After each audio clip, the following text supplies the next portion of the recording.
There is a force within you, ancient, primal, undeniable. It pulses quietly beneath your daily routines, behind your thoughts, your judgments, your longings. You may call it desire, instinct, or temptation. But it is far more than that. It is the silent architect of your emotions, your choices, your dreams, and yet you've been taught to silence it. Sexual energy, often misunderstood as mere physical arousal or reproductive instinct, is in fact one of the deepest and most transformative psychic forces within the human mind. It is the wellspring from which much of our vitality, imagination, and creativity arises. This energy, referred to as libido in depth psychology, does not only propel us toward carnal acts, but flows into our ambitions, dreams, artistic expression, and even spiritual longing. It is, in essence, a symbolic life force. The libido animates not only the body, but the psyche. It fuels movement toward experience, growth, and connection. When one is in love, filled with purpose, or moved by beauty, this same psychic energy is at work, transformed, refined, or redirected. The mind does not distinguish sharply between sexual desire and the longing to create, to express, to unite. They are all forms of the same current, flowing through different channels of the soul.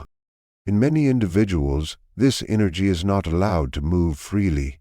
It is blocked, denied, or forcibly repressed due to early conditioning, religious dogma, cultural shame, or personal trauma.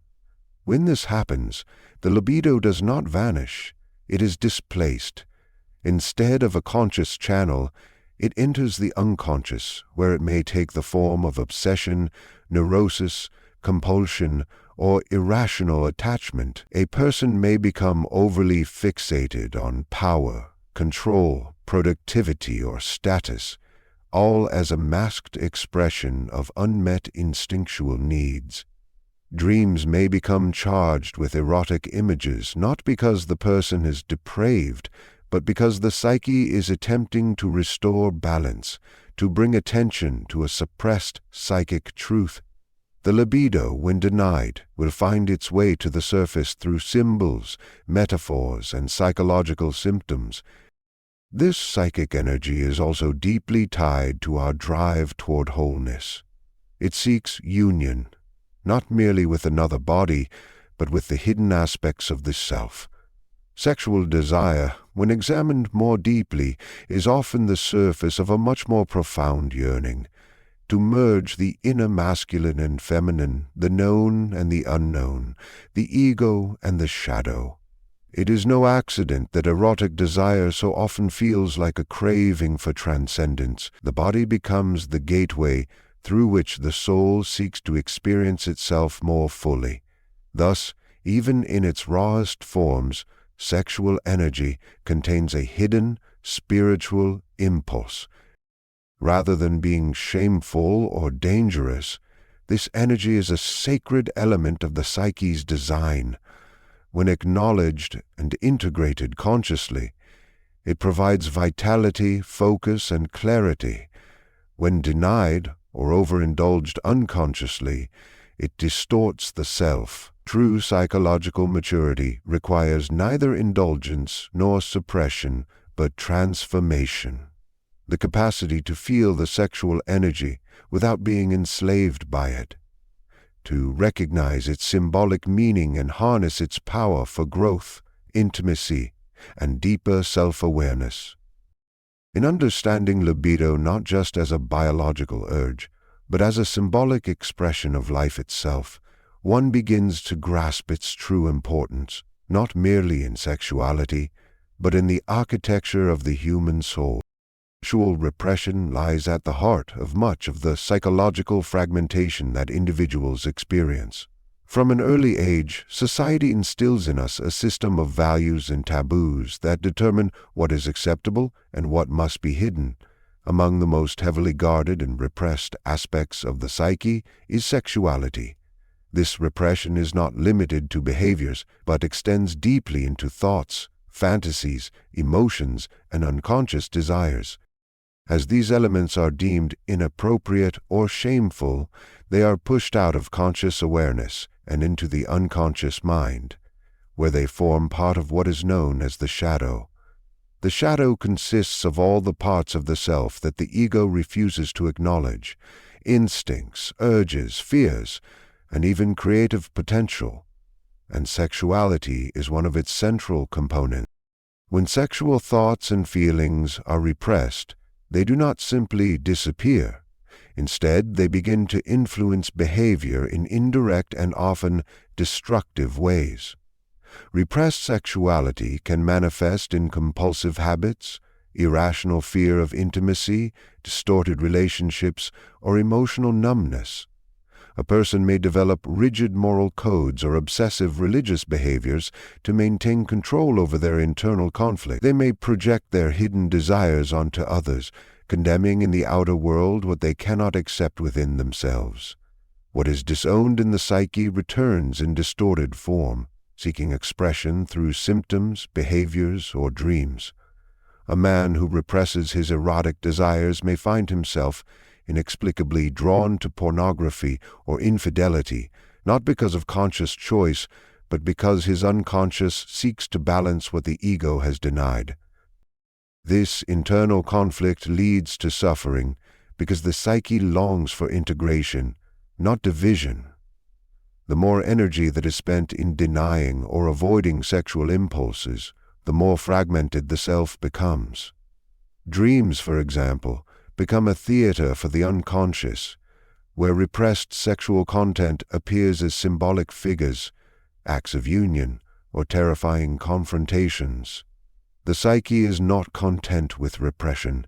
It demands recognition. The tension between the conscious mind and the repressed unconscious often results in anxiety, depression, or an inability to form meaningful relationships. The libido, instead of serving as a bridge to vitality and connection, turns inward, feeding neurosis and emotional stagnation. Society reinforces repression by rewarding those who appear in control and punishing those who reveal vulnerability or authentic desire. This further deepens the split within the individual. The persona, or social mask, presents a controlled and sanitized version of the self, while the shadow grows heavier, more chaotic, more desperate to be acknowledged. The cost of this suppression is not only personal, but collective. Whole cultures suffer from cycles of moral hypocrisy, emotional violence, and broken intimacy, because they have failed to reconcile with the truth of their erotic nature. Understanding that repressed sexuality resides in the shadow allows one to begin the difficult but necessary work of integration. This requires honesty, courage, and the willingness to confront the parts of oneself that are uncomfortable or taboo. Only by facing what has been buried can the individual reclaim the fullness of their psychic life. The mind often engages in projection as a way to deal with its own inner complexities, particularly those that remain unconscious or unresolved. One of the most powerful forms of projection occurs in the realm of sexuality and romantic attraction. When we encounter another person who evokes a deep magnetic pull, it is rarely just about their physical presence or personality traits. More often, we are responding to a deeper psychological dynamic, one in which we unconsciously project a part of ourselves onto them. This projection typically involves what is known in analytical psychology as the anima or animus, the inner feminine in a man or the inner masculine in a woman. These are not literal gender traits, but symbolic representations of the repressed or undeveloped qualities within the individual.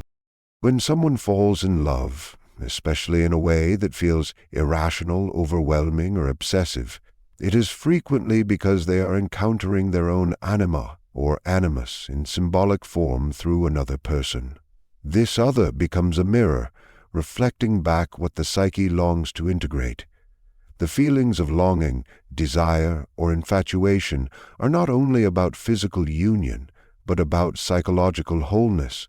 The lover becomes a vessel for the inner image the psyche has constructed, often based on unconscious needs, unexpressed emotions, and suppressed desires.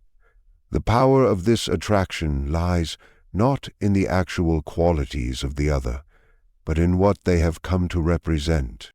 Because these projections are unconscious, the individual is unaware that they are not seeing the real person, but rather a reflection of their inner self. This illusion can be both intoxicating and dangerous. It creates idealization, where the other is seen as perfect, magical, or faded. But as time passes and reality begins to assert itself, the projection starts to fade, and disappointment or conflict arises. The relationship becomes strained, not because of external changes, but because the fantasy no longer holds. The other has failed to live up to an image they never consciously agreed to embody. This process reveals the deeper psychological function of erotic attraction. It is a call from the unconscious to explore what has been disowned. The anima or animus represents the gateway to the parts of the self that have not been lived or accepted. The erotic pull toward another person is, in many ways, an invitation to turn inward, to explore what qualities in oneself are being projected outward. This might include sensitivity, creativity, strength, vulnerability, or spiritual yearning. Qualities that were buried due to childhood conditioning, cultural expectations, or personal fear. If this projection is recognized and withdrawn consciously, it becomes an opportunity for inner growth. Instead of seeking completion through another, the individual begins to integrate the projected qualities within themselves. Love then matures into something deeper, not possession or idealization, but mutual recognition and inner transformation. The sexual mind, once enslaved by fantasy, becomes a pathway to psychological wholeness, not by chasing the other, but by reclaiming the lost parts of the self that were hidden in them. Human beings are born into a world of expectations, roles, and norms that shape how they present themselves to others. This socially constructed version of the self is called the persona, the mask worn to adapt to society. It allows the individual to function in the world, to earn approval, to avoid rejection. But behind the persona lies a more instinctual layer of the psyche, one that carries natural desires, urges, and impulses that do not fit neatly into the roles society demands. Among the most suppressed of these is sexual instinct. The individual is often taught from a young age that certain feelings are inappropriate, dirty, or dangerous. In order to maintain a socially acceptable identity, these feelings are split off and denied. The conflict between the persona and the instinctual drives creates an internal tension that can lead to repression, neurosis, and psychological disintegration. Sexual energy is powerful, not only because of its biological intensity, but because of its symbolic connection to vitality, creativity, and wholeness. When a person tries to strictly control this energy through rigid social behavior, it does not simply vanish. It goes underground, forming part of the shadow. The more the individual clings to the persona, especially one rooted in moral superiority, spiritual purity, or emotional detachment, the more disconnected they become from the instinctual truth of their own nature. This disconnection leads to psychological imbalance. The person may begin to experience internal emptiness, depression, or compulsive behavior that contradicts their outer appearance. The control exercised by the ego eventually becomes a form of self-betrayal, because the ego is trying to maintain a fiction at the expense of the psyche's authenticity. What appears as self-control on the surface is often fear of facing the raw truth underneath. The mind convinces itself that it has mastered desire, that it has risen above instinct, but this is often an illusion. The persona becomes more elaborate, more polished, but behind it lies a neglected interior filled with longing, resentment, or secret fantasies. The person may become judgmental toward others who express their sexuality openly, not realizing that this judgment is a projection of their own repressed impulses. Society itself reinforces this dynamic by celebrating restraint and condemning vulnerability, turning the struggle into a collective moral code that values image over authenticity. In some cases, the need to maintain the persona's image becomes so strong that the individual begins to live entirely through it, forgetting that it is only a mask. They lose touch with their own instinctual truth and begin to fear anything that threatens the illusion of control. The cost of this is high. Life becomes flat, disconnected, and performative. True intimacy becomes impossible because intimacy requires vulnerability, and vulnerability threatens the carefully managed persona. The individual becomes trapped in a psychological prison of their own making, unable to access the very energy that could bring them vitality, passion, and connection.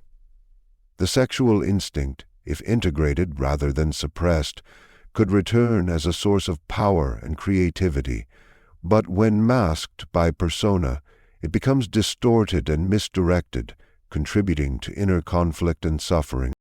The human psyche speaks in symbols. What is repressed in waking life finds its way into the unconscious, where it is transformed into images, metaphors, and stories, particularly within dreams, fantasies, art, and even religious or mystical experiences. Sexual energy, when denied expression or misunderstood, does not disappear.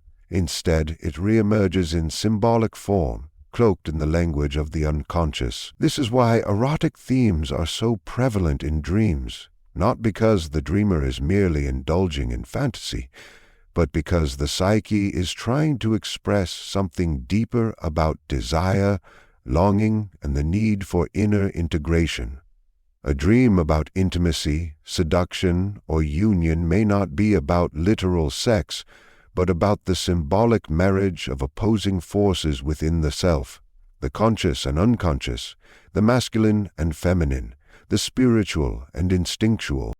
Erotic symbolism in dreams often includes archetypal images, figures that are not specific people but universal representations of inner forces.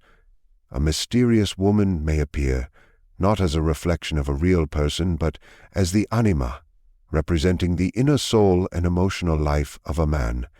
A powerful or alluring man may symbolize the animus, revealing a woman's inner strength, logic, or unexpressed ambition. These symbols are erotic not only because they involve physical attraction, but because they represent the psychological urge to become whole. The energy that drives the dream is the same energy that fuels all creative and emotional life. The unconscious uses sexual imagery because of its power to arrest attention and convey intense meaning. Art, too, becomes a container for this energy.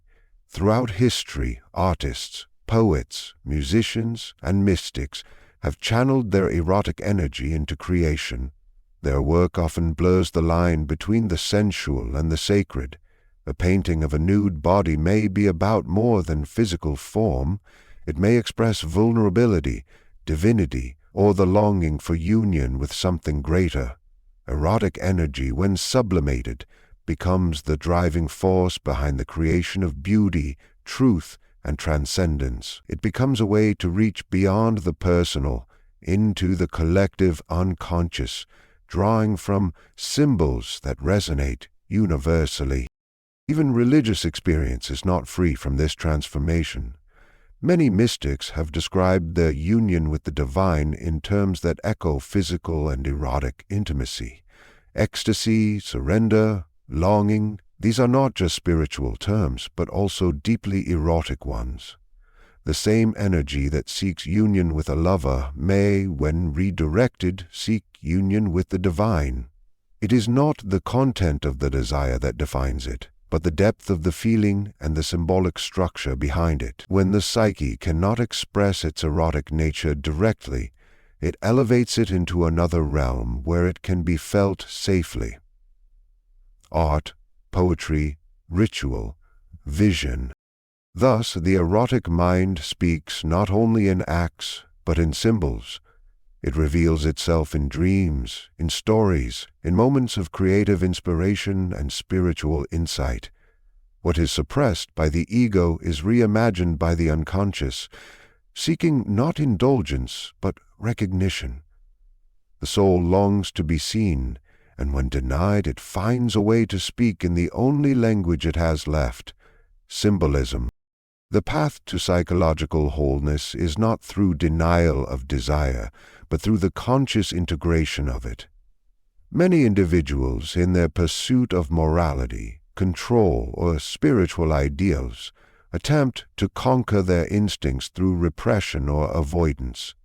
They believe that mastery of the self requires overcoming the sexual impulse, as if it were an enemy to be subdued. But this repression does not lead to enlightenment.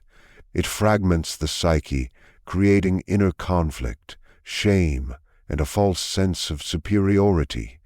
True transformation begins not with resistance, but with acknowledgement.